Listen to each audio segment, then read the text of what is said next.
Archaeologists uncover a medieval leather boot from the 1200s, 800 years old, and it's still intact. The stitching holds, the leather flexes, and you can still see the craftsman's tooling marks. Now think about your modern leather jacket. 2 winters, maybe 3, and it's cracking at the elbows, the colour's fading, and those expensive seams are splitting. What did medieval craftsmen know that we've completely forgotten? Today, you'll discover the 3 lost secrets that made medieval leather virtually indestructible.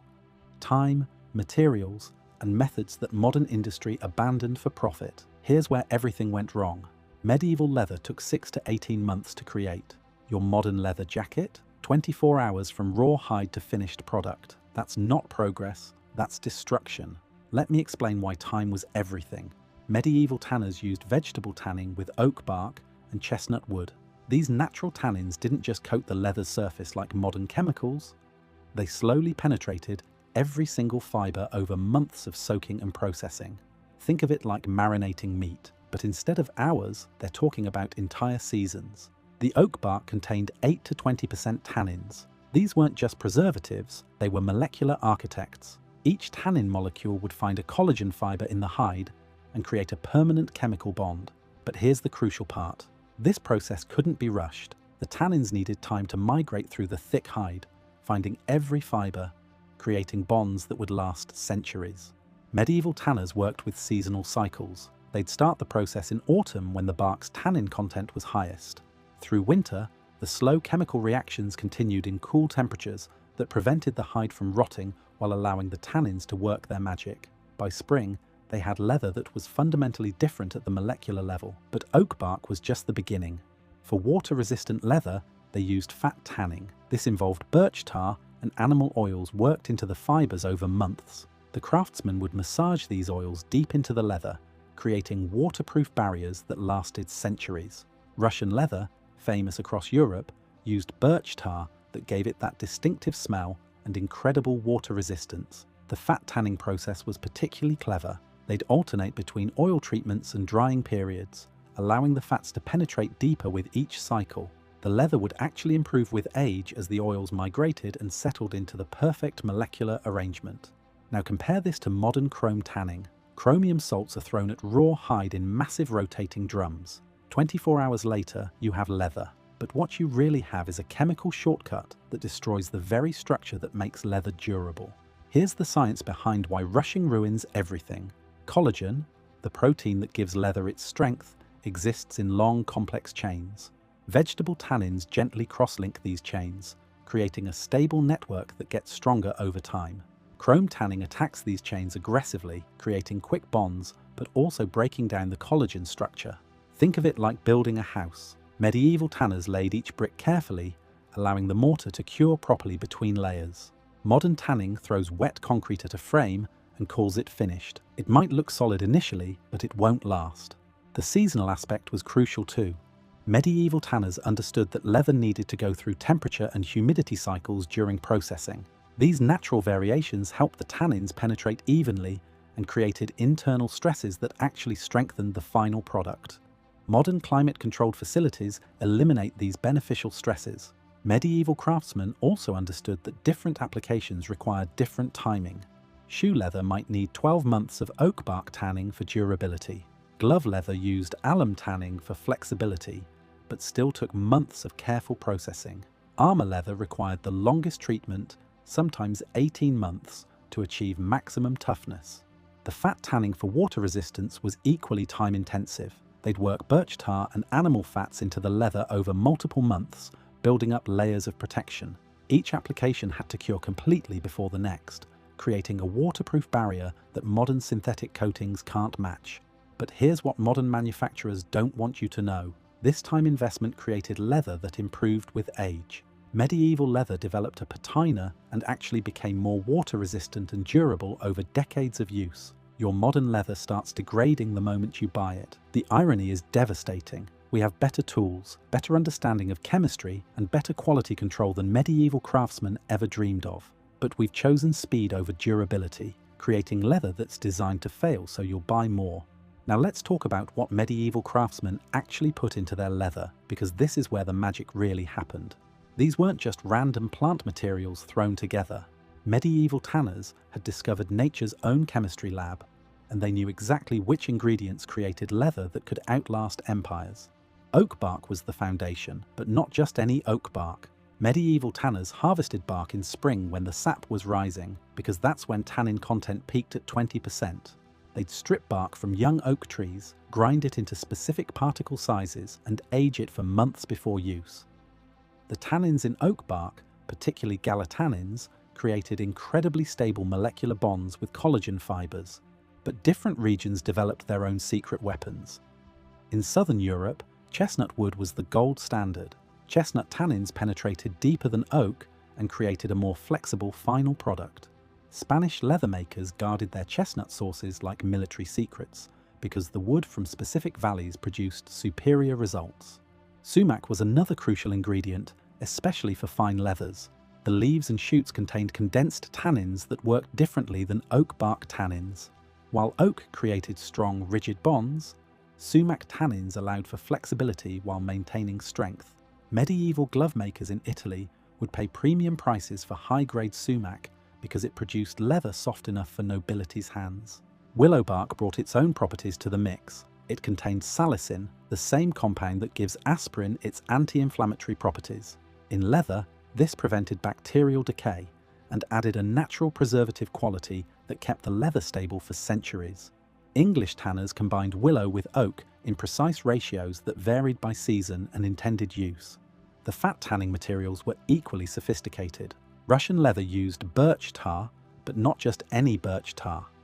They'd harvest bark from birch trees that grew in specific soil conditions, then process it through controlled burning that created tar with the perfect molecular weight. This tar didn't just sit on the surface, it bonded chemically with the leather fibers, creating waterproof barriers at the molecular level. Animal fats weren't random either. Medieval tanners preferred fats from animals that grazed on specific plants. Sheep that fed on highland grasses produced fats with different fatty acid profiles than lowland sheep.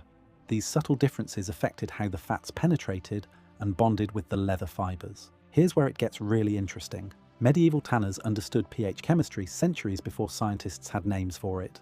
They used natural indicators like red cabbage juice to test their tanning solutions. Oak bark solutions naturally created the perfect, slightly acidic environment that allowed tannins to bond without damaging collagen structure. Compare this to modern chrome tanning, which uses chromium sulfate salts that create a highly alkaline environment. This alkaline chemistry breaks down collagen bonds even as it's trying to preserve the leather. It's like trying to build a house while simultaneously tearing down the foundation. The regional variations tell the real story. Cordovan leather from Spain used a specific combination of sumac and local oak that created leather so fine it was reserved for royalty. Moroccan leather makers had access to unique plant tannins from North African trees that produced leather with incredible durability and distinctive colours.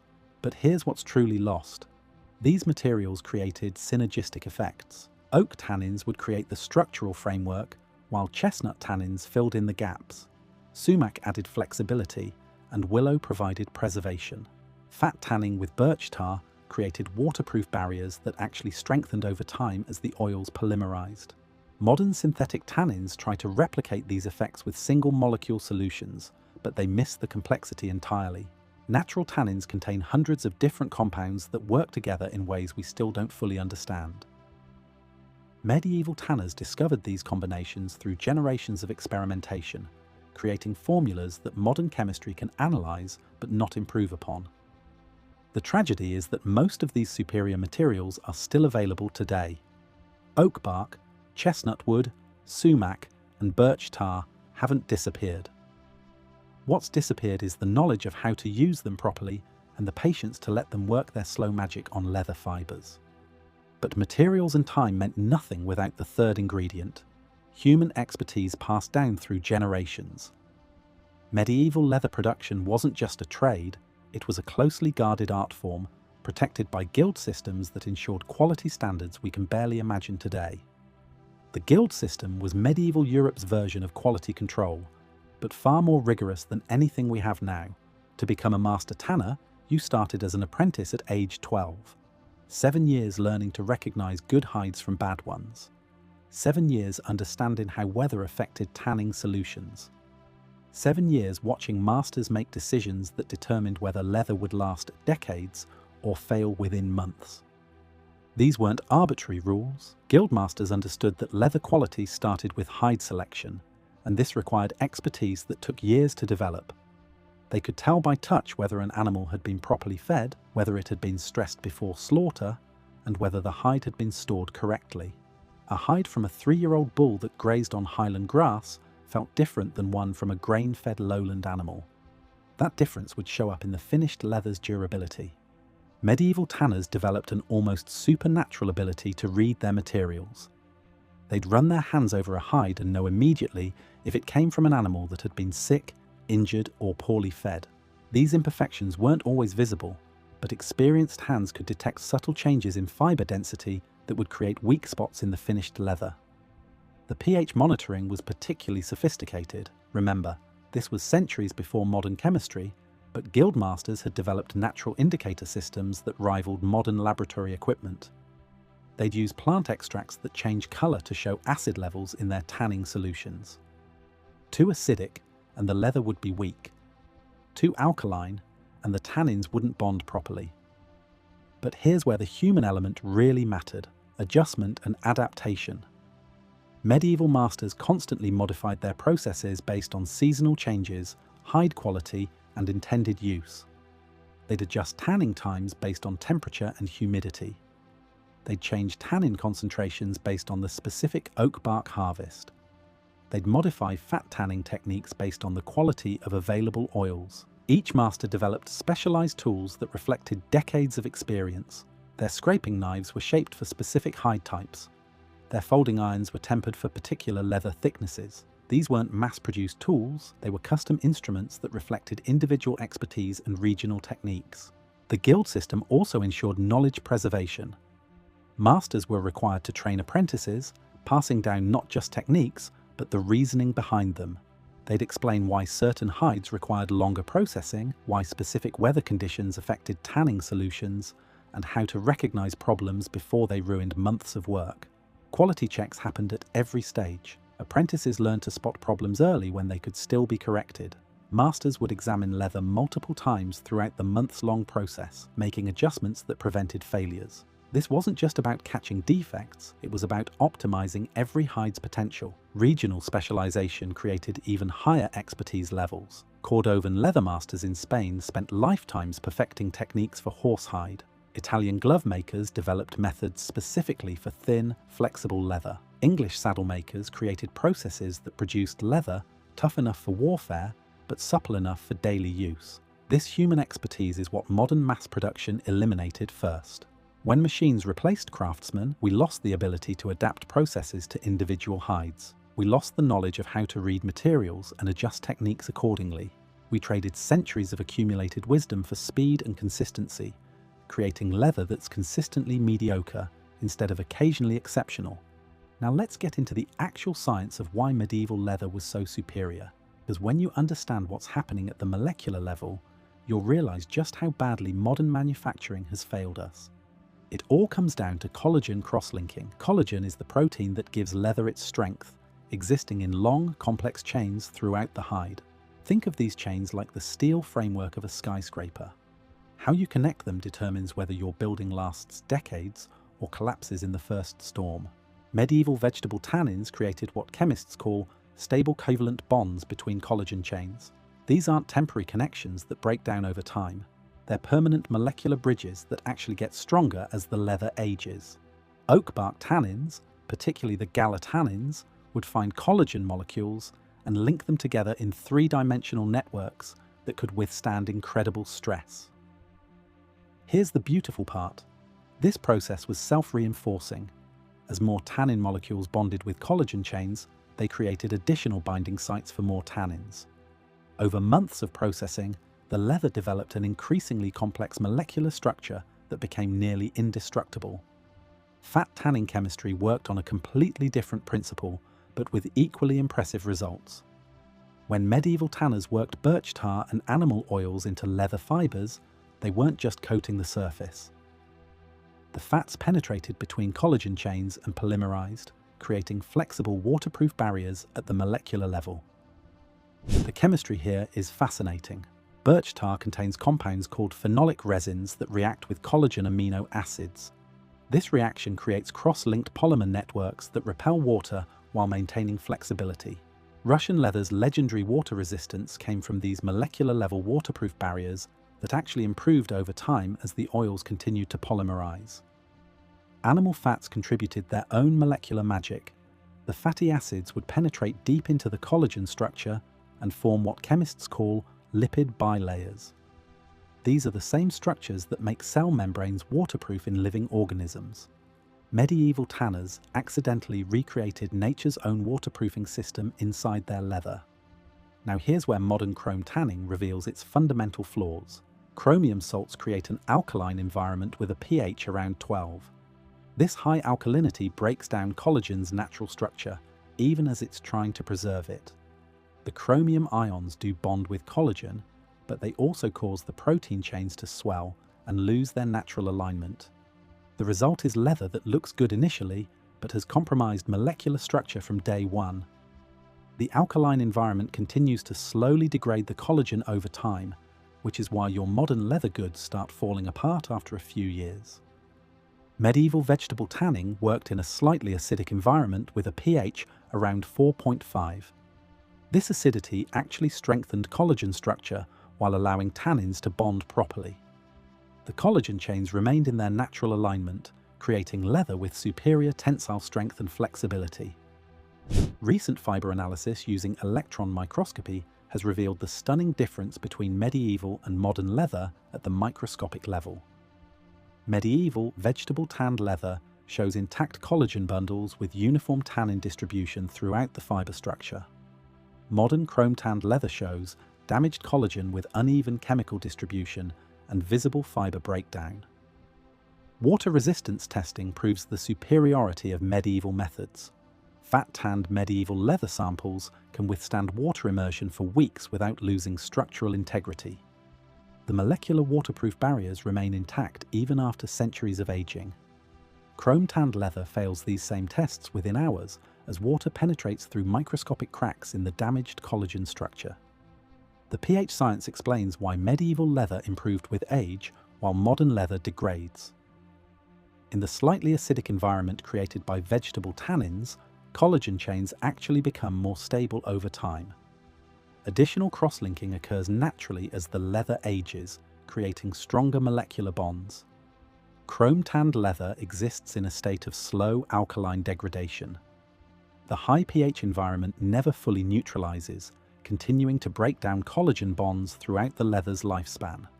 This is why vintage chrome-tanned leather becomes brittle and cracks, while medieval leather remains supple after centuries. Microscopic analysis reveals another crucial difference: pore structure.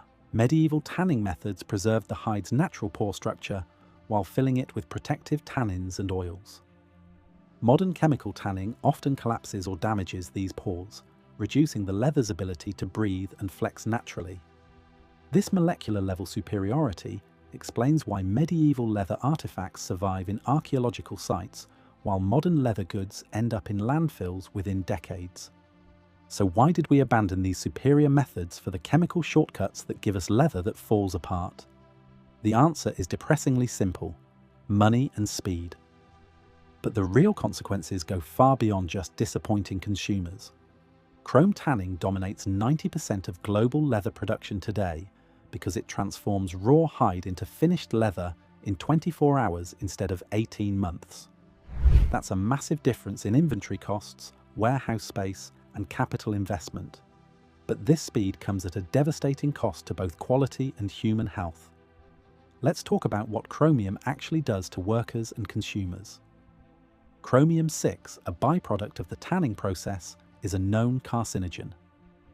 Tannery workers in developing countries show elevated rates of cancer, respiratory problems, and skin disorders. The chemical burns through protective equipment and accumulates in body tissues over time. Medieval tanners dealt with unpleasant smells and physical labor, but they weren't slowly poisoning themselves with industrial chemicals. The environmental impact is equally horrific. Chrome tanning produces toxic wastewater loaded with heavy metals that contaminate groundwater for generations. A single modern tannery can pollute water supplies for entire regions. Compare this to medieval vegetable tanning, which produced completely biodegradable waste that actually improved soil quality when properly composted. But here's where it gets really insidious. Surface treatments that fool consumers into thinking they're getting quality leather. Modern manufacturers apply plastic coatings, synthetic dyes, and chemical finishes that make cheap chrome-tanned leather look expensive initially. These surface treatments create the illusion of quality while hiding the inferior base material underneath. These coatings prevent the leather from developing natural patina and actually accelerate breakdown. They crack under stress, peel off with wear, and trap moisture against the leather surface, causing rot from the inside out. Medieval leather improved with age because nothing blocked its natural processes. Modern leather is sabotaged by its own protective coatings. The planned obsolescence aspect is particularly cynical. Manufacturers discovered they could increase profits by creating leather goods that fail predictably after 2 to 3 years.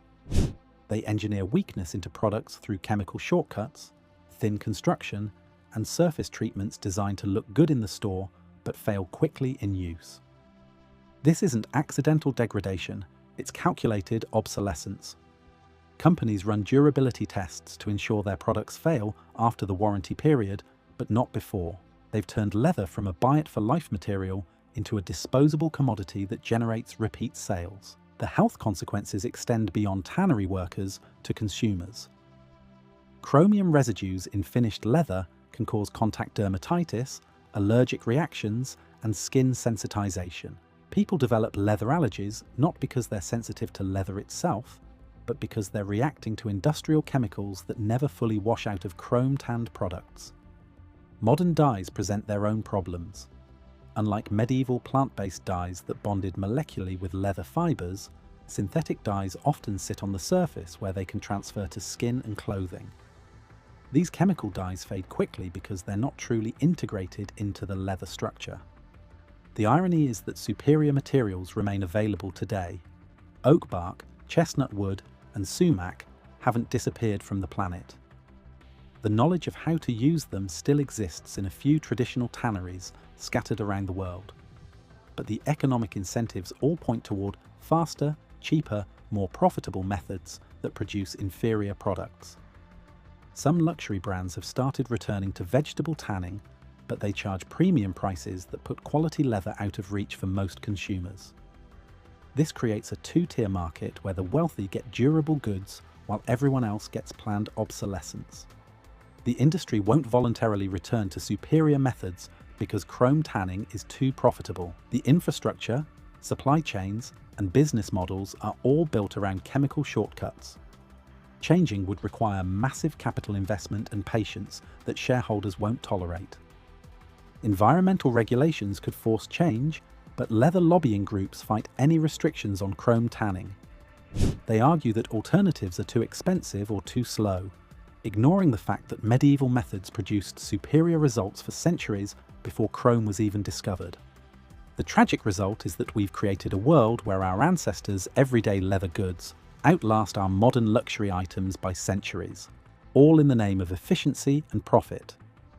Here's what you need to remember. Medieval leather lasted centuries because time and natural materials created permanent chemical bonds that actually strengthened over time. Modern shortcuts sacrifice this durability for speed and profit, giving you leather that's designed to fail. If you want leather goods that last decades instead of seasons, look for vegetable tanned leather. Yes, it costs more upfront, but it's actually cheaper when you calculate cost per year of use. Next week, I'll show you exactly how to identify quality leather in modern markets and avoid the marketing tricks that fool most consumers.